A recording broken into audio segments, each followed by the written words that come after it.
Hey guys, it's Anthony Romrell, and in this video we're going to talk about forking a repository and making a pull request. So we're going to get started. I have one of my students' repositories right here. This is Corey's repository. And what we have is a VR game. It says general pattern right here is Corey's username. And you can see someone else has already done one fork from it. So to fork a repository, well, first of all, the purpose of forking a repository is to use their code and share resources between repositories, but allowing you to work on your own. So we're going to start by hitting this fork button. And as I do, it's going to give me an option to make a repository name under my GitHub username. So I think this name is fine. My username is fine. So I'm going to hit create fork. And now you could see it's forking Corey's. This is general patterns repository right here. You could see now I have a version of his code, which is exactly identical to his. There's no difference now between the two. I'm going to make a difference between the two. So to do that, I'm going to go over to GitKraken and I'm going to clone my repository. Okay, so I'm in GitKraken now, and the plan is to clone the repository that I just forked. So I'm going to go to this folder. I'm going to hit clone. We'll go to GitHub, and this is inside GitKraken. And I'm just going to go to repositories and take a look. Started with a V, goes to VR, so we'll just put VR. There it is. You can see now it is the VR game. It is under my name because it's currently my repository. However, it's tied in to the other student team's repository. So I'm going to click on that. I have a spot where I like to put my repositories, and I'm just going to put clone the repo. It's going to take just a second depending on how much data they currently have. So if there's a lot of data in a repository, it takes a little longer. If there's not much data, it goes a little shorter. So it's completed the cloning, and it's just giving me an option to open it now, which I want to do. So I'm going to hit open now. You can see they've been doing quite a bit. Corey here has done quite a bit to his repository, and I want to make a contribution to it. So what I'm going to do is just add some data to this. So I'm going to find this in my Finder. So I'm just going to right click and say show in Finder. It's going to reveal what they're doing here, and we're just going to back out a little bit to the VR game, and you can see they actually have a folder. So I'm going to put something right in their assets folder. It says samples. I'm going to create a scripts folder here if it doesn't exist already. So scripts,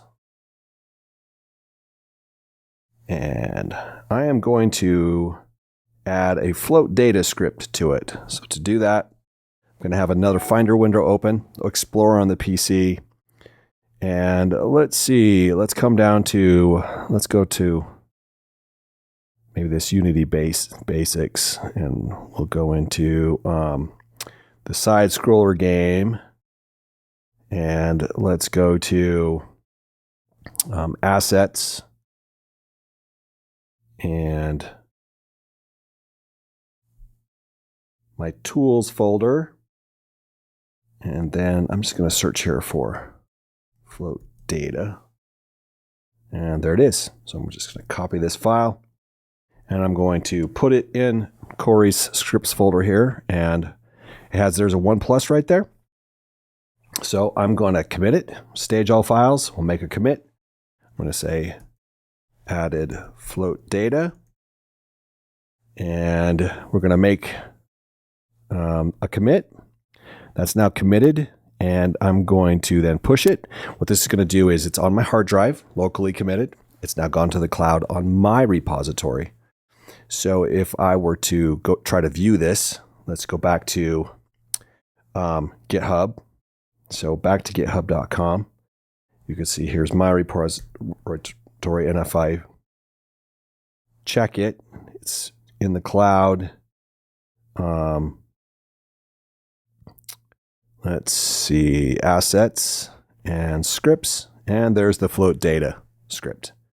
So you can see it's on my repository, however, it's not on Corey's. So we're going to add this to Corey's.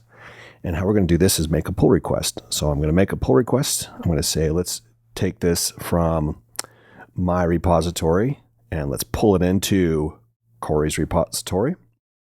And we're going to say added float data.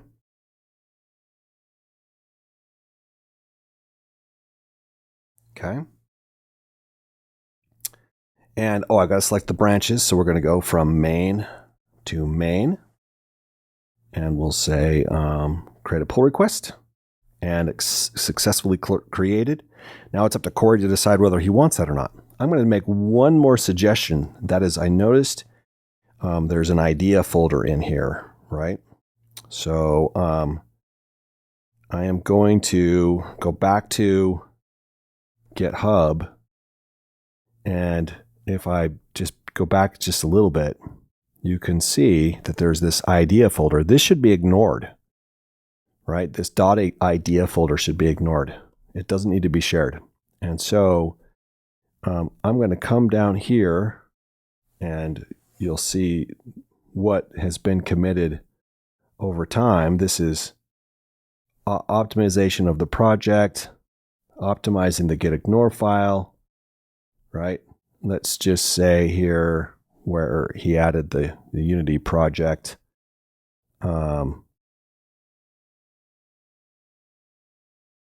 When it was added. So lots of information right there. Added gitignore, created a project. So here's where the project was created. Lots of metadata. I'm just trying to find the gitignore file. I mean the idea file. And I don't see it. So maybe he's okay. But that's something that I could fix if I could find it. I don't want to make this video much longer. But just so everyone's aware, you should ignore that .idea folder, right? Another way that I could do this is I could change this to view all files. I could go into that view project and I think it's under project settings. Let's just check one more time. It's just in the VR project. Okay. So right in the VR projects, it's not even showing up here. So he must have started to ignore it. Let's just take a look here.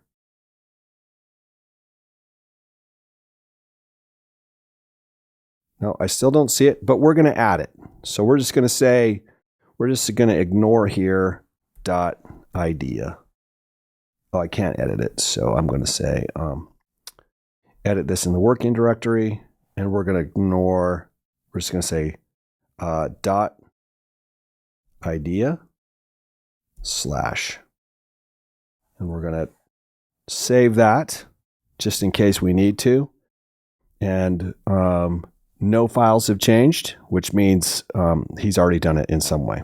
But if the .idea is a problem for you, you should fix it. So I'm going to stage that. I'm going to commit updated ignore.